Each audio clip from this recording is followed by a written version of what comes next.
जय माता दी। प्रिय भक्त जनों, आज की इस वीडियो में आप सुनिए दशा माता के चौथे दिन की कथा और साथ ही आप सुनिए गणेश भगवान की कथा, धर्मराज जी की कथा और लपसी तपसी की कहानी। एक समय की बात है, विष्णु भगवान का विवाह लक्ष्मी जी के साथ निश्चित हो गया। विवाह की तैयारियां होने लगी। सभी देवताओं को निमंत्रण भेजे गए, परंतु गणेश जी को निमंत्रण नहीं दिया। कारण जो भी रहा हो, अब भगवान विष्णु की बारात जाने का समय आ गया। सभी देवता अपनी पत्नियों के साथ विवाह समारोह में आए। उन सब ने देखा कि गणेश जी कहीं दिखाई नहीं दे रहे हैं। तब वे आपस में चर्चा करने लगे कि क्या गणेश जी को नहीं न्योता है या स्वयं गणेश जी ही नहीं आए हैं। सभी को इस बात पर आश्चर्य होने लगा। तभी सबने विचार किया कि विष्णु भगवान से ही इसका कारण पूछा जाए। विष्णु भगवान से पूछने पर उन्होंने कहा कि हमने गणेश जी के पिता भोलेनाथ महादेव को न्योता भेजा है। यदि गणेश जी अपने पिता के साथ आना चाहते हो तो आ जाते। अलग से न्योता देने की कोई आवश्यकता भी नहीं थी। दूसरी बात यह है कि उनको 1.25 मन मूंग, 1.25 मन चावल, 1.25 मन घी और 1.25 मन लड्डू का भोजन दिन भर में चाहिए। यदि गणेश जी नहीं आएंगे तो कोई बात नहीं, दूसरे के घर जाकर इतना सारा खाना पीना अच्छा भी नहीं लगता। इतनी वार्ता कर ही रहे थे कि किसी एक ने सुझाव दिया, यदि गणेश जी आ भी जाएं तो उनको द्वारपाल बनाकर बैठा देंगे कि आप घर की देखभाल करना। आप तो चूहे पर बैठकर धीरे धीरे चलोगे तो बारात से बहुत पीछे रह जाओगे। यह सुझाव भी सबको पसंद आ गया, तो विष्णु भगवान ने भी अपनी सहमति दे दी। होना क्या था, इतने में गणेश जी वहां पहुंचे और उन्हें समझा बुझाकर घर की रखवाली करने बैठा दिया। बारात चल दी। तब नारद जी ने देखा कि गणेश जी तो दरवाजे पर ही बैठे हुए हैं, तो वे गणेश जी के पास गए और रुकने का कारण पूछा। गणेश जी कहने लगे कि विष्णु भगवान ने मेरा बहुत अपमान किया है। नारद जी ने कहा कि आप अपनी मूषक सेना को आगे भेज दें तो वह रास्ता खोद देगी, जिससे उनके वाहन धरती में धंस जाएंगे। तब आपको सम्मान पूर्वक बुलाना ही पड़ेगा।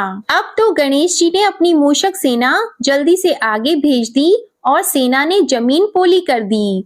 जब बारात वहां से निकली तो रथों के पहिए धरती में धंस गए। लाख कोशिश करें परंतु पहिए नहीं निकले। सभी ने अपने अपने उपाय किए, परंतु पहिए तो नहीं निकले, बल्कि जगह जगह से टूट गए। किसी की समझ में नहीं आ रहा था कि अब क्या किया जाए। अब तो नारद जी ने कहा, आप लोगों ने गणेश जी का अपमान करके अच्छा नहीं किया।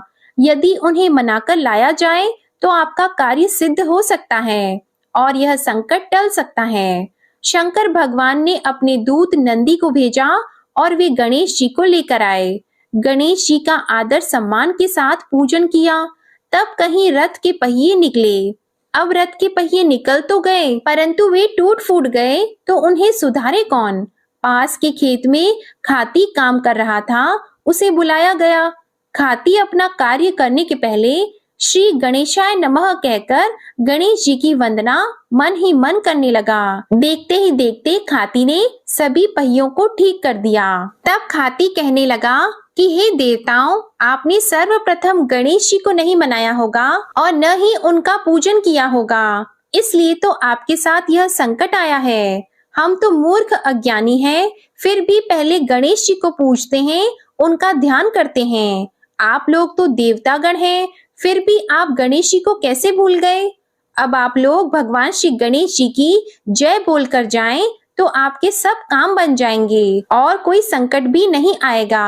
अब सभी को अपनी अपनी गलती का पश्चाताप हुआ और सबने भगवान गणेश की जय जयकार करते हुए और बारात वहां से चल दी और विष्णु भगवान का लक्ष्मी जी के साथ विवाह संपन्न करा के सभी सकुशल घर लौट आए। हे गणेश जी महाराज, आपने जैसे विष्णु भगवान के कार्य को सिद्ध किया, वैसे सभी के कार्य को सिद्ध करना। बोलो भगवान गणेश की जय। अब सुनिए दशा माता की चौथी कहानी। बहू ने सास से छिपकर किया व्रत। एक सास बहू थी। एक दिन सुबह सुबह सास ने बहू से कहा, जाओ आग लाकर भोजन बनाओ। बड़ी भूख लगी है। बहू हाथ में कंडी लेकर आग लेने गांव में गई। उस दिन गांव भर में दशा माता की पूजा थी, इसलिए किसी के यहाँ से भी उसे आग नहीं मिली। वह खाली हाथ लौटकर आ गई। साय होने पर वह पड़ोसन के पास जाकर बोली, मेरी सास तो दशा माता का डोरा नहीं लेती, परंतु अब की बार मैं डोरा लेना चाहती हूँ। मुझे पूजन की विधि भी बता देना। दोबारा जब डोरा लेने का समय आया तो बहू ने सास को बिना बताए दशा माता का डोरा ले लिया। 9 दिन वह किसी न किसी बहाने पड़ोसन के घर जाकर कथा सुनती रही। 10वें दिन उसे चिंता सताने लगी कि अब मैं पूजा कैसे करूंगी। वह मन ही मन दशा माता का ध्यान धरकर सोचने लगी कि आज सास कहीं बाहर चली जाए तो मैं शांति पूर्वक पूजा कर लूं। दशा माता की कृपा से सास बहू से बोली, मैं आज खेतों में जा रही हूँ, यदि मुझे आने में देर हो जाए तो तुम मेरे लिए खेत पर खाना ले आना। बहू के मन की मुराद पूरी हो गई। वह तो यही चाहती ही थी। उसने सास से कहा, आप निश्चिंत होकर जाइए, घर का सारा काम मैं निपटा लूंगी। सास के जाते ही बहू ने स्नान कर दशा माता की पूजा की और इसके बाद वह पूजा की सामग्री मिट्टी के गोले में रखकर उसे सिलाने के लिए ले जाने लगी थी कि उसकी सास खेतों से वापस आ गई। सास को देखकर बहू ने जल्दी से उस गोले को मटकी में छिपा दिया। उसने सोचा कि उचित समय पर गोले को दही से बाहर निकालकर विसर्जित कर आऊंगी। सास ने आते ही बहू से कहा, तुम मुझे खाना देने क्यों नहीं आई? अब तक क्या कर रही थी? तो बहू ने कहा, आज मेरे सर के बाल धोए थे, उनके सूखने में देर लग गई, इस कारण भोजन बनाने में देर हो गई। मैं थाली लगाती हूँ, आप गुस्सा त्याग कर भोजन कीजिए। सास का गुस्सा कुछ ठंडा हुआ। वह पैर धोकर चौके पर बैठी ही थी कि उसका बेटा भी आ गया। वह भी माता के साथ भोजन करने बैठ गया। सास भोजन करके उठना ही चाहती थी कि उसका बेटा बोला, मुझे तो दही चाहिए। सास ने बहू से दही देने के लिए कहा तो बहू बोली, मैं तो रसोई में हूँ, आप ही इन्हें दही दे दें। सास हाथ धोकर दही लेने गई, परंतु जैसे ही उसने छाछ की मटकी उठाई तो उसमें कुछ खड़खड़ाने की आवाज आई। उसने हाथ डालकर देखा तो उसे एक बड़ा सोने का गोला मिला।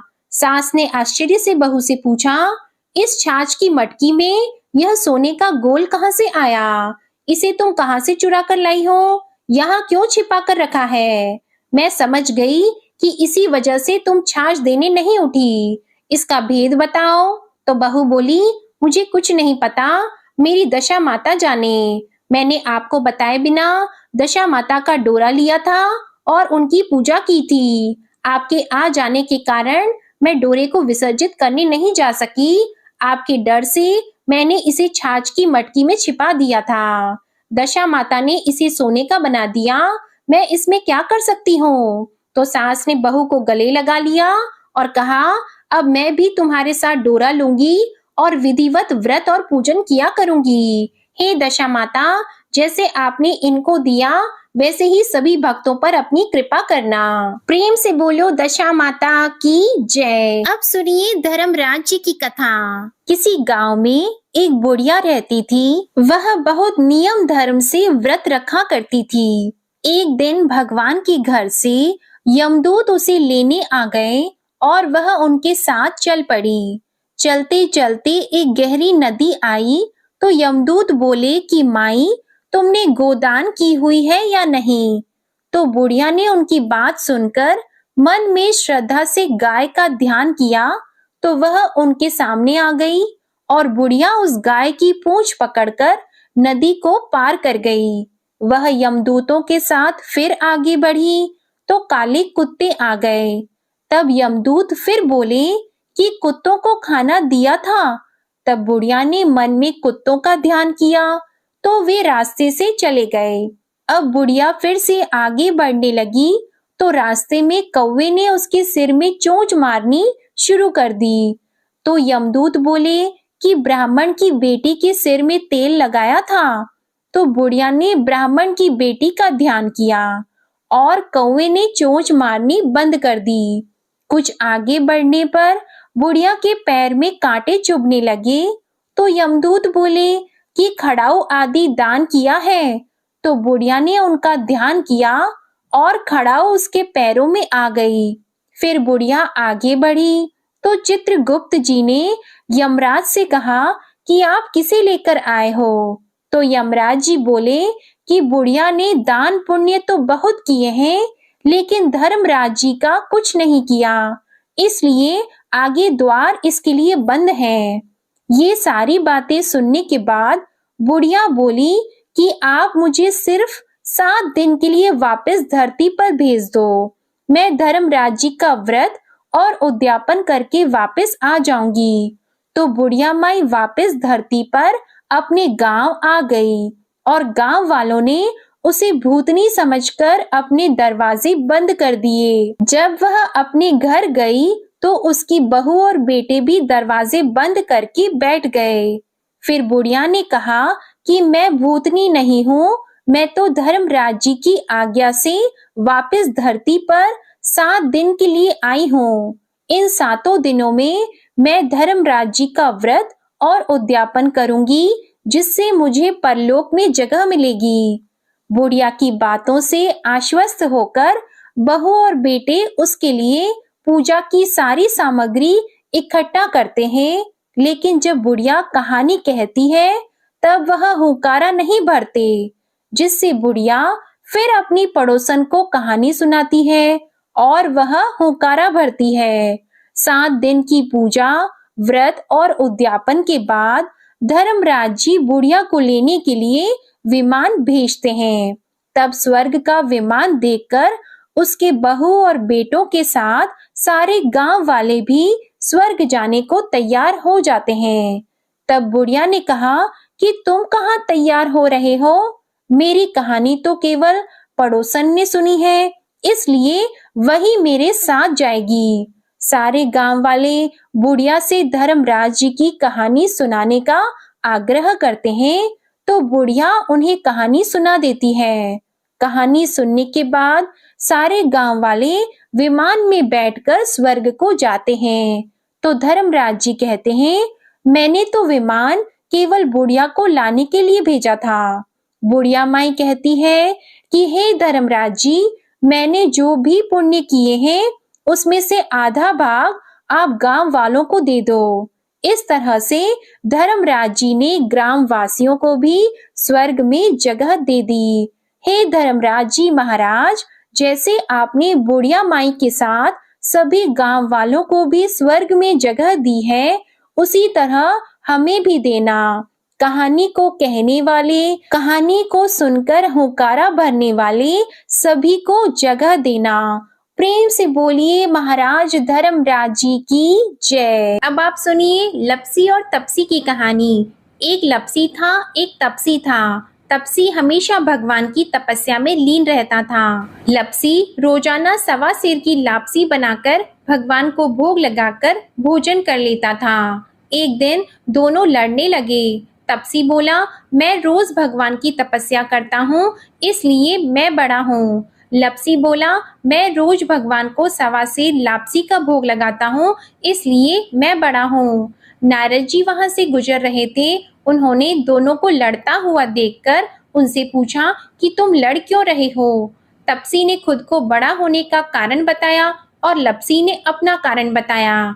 नारद जी बोले, तुम्हारा फैसला मैं करता हूँ। दूसरे दिन लपसी और तपसी नहाकर अपनी रोज की भक्ति करने आए तो नारद जी ने छुपकर 1.25 करोड़ की एक अंगूठी उन दोनों के आगे रख दी।